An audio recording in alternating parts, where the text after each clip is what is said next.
Jesus said, heaven and earth shall pass away, but my words shall not pass away.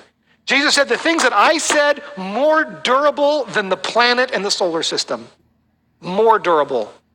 Mark 14:49, Jesus said, the scriptures must be fulfilled. John 10:35, the scriptures cannot be broken. Jesus said we can have confidence in the Bible. But let's consider some of this. Just this morning, we've talked a lot about the inspiration of it, that God really wrote it. If you've missed those, the sermons are available online. I encourage you to get it this morning quickly. I just want to talk about the preservation part of it. We believe that God wrote the Bible. How do we know it didn't change?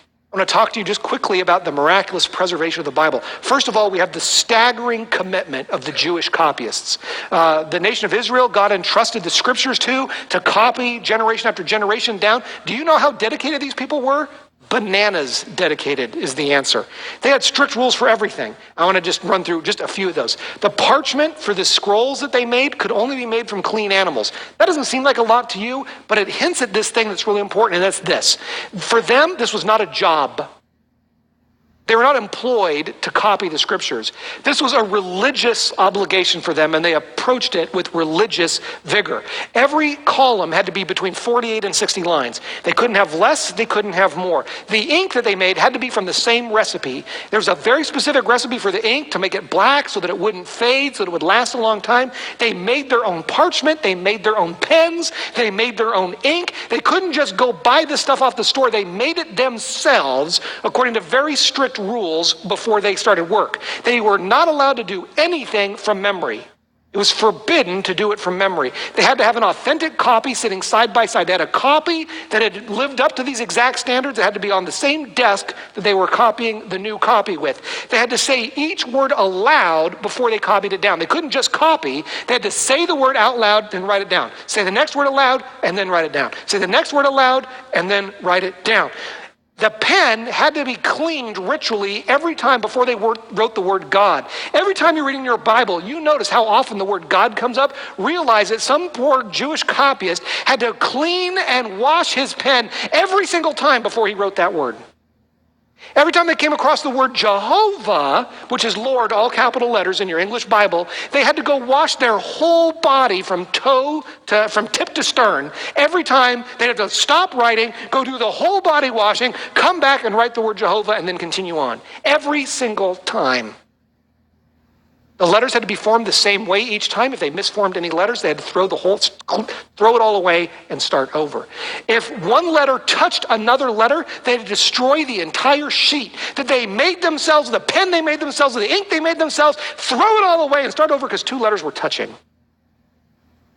If they missed a letter, missed one letter, they had to destroy the entire sheet.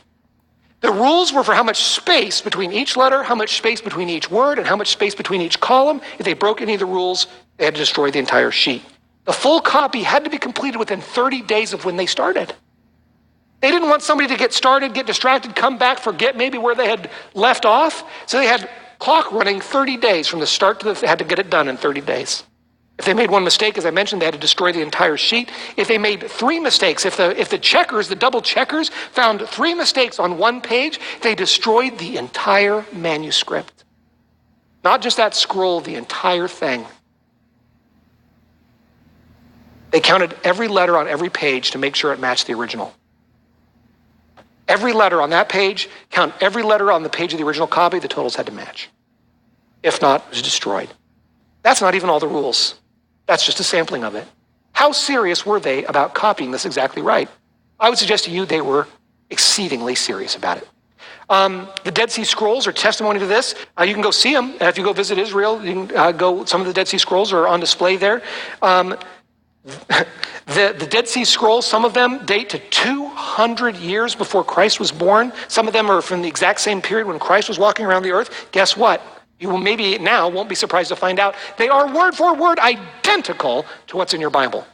We have these documents that are thousands of years old, approaching 4,000 years old, and they are word for word, letter for letter, identical to what's in your Bible today, verified by the discovery of the Dead Sea Scrolls.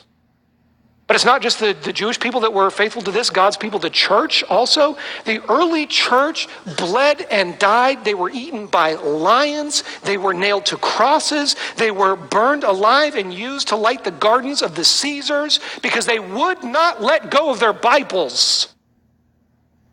Now, it's one thing to follow a bunch of rules to copy something down. I would suggest to you this morning it's even a step further to give your life rather than let the Bible go. And that's what we have in the early church for the New Testament. The standards did not drop when it reached the preservation of the New Testament. We have over 5,800 Greek copies of part or all of the New Testament. There is no ancient literature that even approaches this. One of the closest things we have is the Iliad. Many of you had to read the Iliad in college. We only have 1,700 ancient copies of the Iliad compared to 5,800 of the New Testament.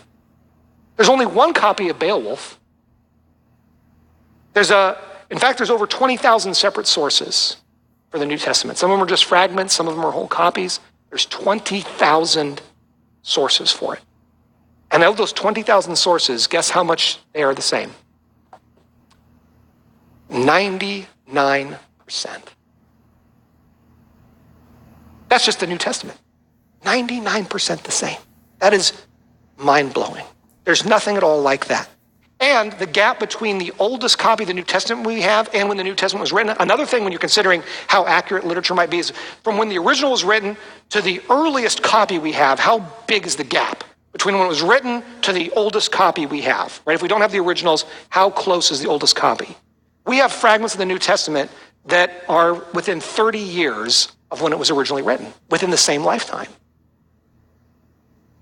You compare that to any other ancient source, there's a 400-year gap in the Iliad. Between when the Iliad was written and the oldest copy we have of it, 400-year gap.